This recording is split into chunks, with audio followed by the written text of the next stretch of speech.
అల్వాల్ పరిధిలోని నేరాల నియంత్రణ ప్రజల భద్రతను బలోపేతం చేయాలనే లక్ష్యంతో పోలీసులు విస్తృతంగా కార్డోనెడ్ సర్చ్ ఆపరేషన్ నిర్వహించారు. ఈ ఆపరేషన్ హస్మత్పేట ప్రాంతంలోని భారీ పోలీస్ బలగాలతో చేపట్టడం ప్రత్యేకంగా నిలిచింది. ఈ ప్రత్యేకమైన డ్రైవ్ ను మేడ్చల్ డీసీపీ పర్యవేక్షణలో అల్వాల్ సిఐ ప్రశాంత్ నాయకత్వంలో అమలు చేశారు. వారి వెంట టెక్నిక్ ఇన్స్పెక్టర్ తిమ్మప్ప సిబ్బందితో కలిసి అనుమానాస్పద స్థలాలు, ఇళ్లను పరిశీలించారు. నేర చరిత్ర కలిగినటువంటి వ్యక్తులు, అనుమానాస్పద కదలికలు ఉన్నటువంటి ప్రాంతాలను పోలీసులు చెక్ చేశారు. పోలీసులు మోటార్ వాహనాల పత్రాలు, అనుమానాస్పద వ్యక్తుల ఐడీలు, అద్దెగదుల ధృవీకరణ పత్రాలు మరియు నేరాల్లో ఉపయోగించే అవకాశం ఉన్న వస్తువులపై ప్రత్యేక దృష్టి పెట్టారు. ప్రజలకు భద్రతా అవగాహన కల్పిస్తూ పోలీసులతో సహకరించాల్సి ఉన్నటువంటి అవసరాన్ని అధికారులు పేర్కొన్నారు.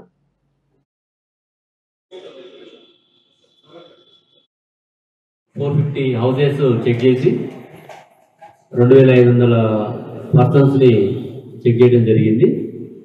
అందులో మనకి మెజారిటీ అంటే మనకి అదర్ స్టేట్ వాళ్ళు కూడా ఎంతమంది ఉంటున్నారు, వాళ్ళ యొక్క ఏం చేస్తారు అనే దాని మీద కూడా వెరిఫై చేయడం జరిగింది. ఇందులో మనకి మహారాష్ట్ర నుంచి 250 మెంబర్స్ ఉన్నారు, కర్ణాటక నుంచి 185, యూపీ నుంచి 125, బీహార్ 85, జార్ఖండ్ నుంచి 55, ఇట్లా రకరకాలుగా వివిధ రాష్ట్రాల నుంచి వచ్చి ఇక్కడ స్థిరపడి వారి యొక్క జీవనోపాధి కోసం ఉంటున్నారు. వాళ్ళ యొక్క కేసెస్ కూడా ప్రీవియస్ హిస్టరీ కూడా చెక్ చేయడం జరిగింది. మనం ఏంటంటే మన పార్ట్నర్ డివైస్ అని ఒక బయోమెట్రిక్ డివైస్ ఉంటుంది. నార్మల్గా కూడా మన వెహికల్ చెకింగ్ చేసేటప్పుడు అనుమానితులు ఉంటే వాళ్ళ ఫింగర్ ప్రింట్స్ అక్కడ చెక్ చేసి ఇమీడియట్గా వాళ్ళ యొక్క పాత నేర చరిత్ర అందులో మనకు తెలుస్తుంది. అట్లే ఈ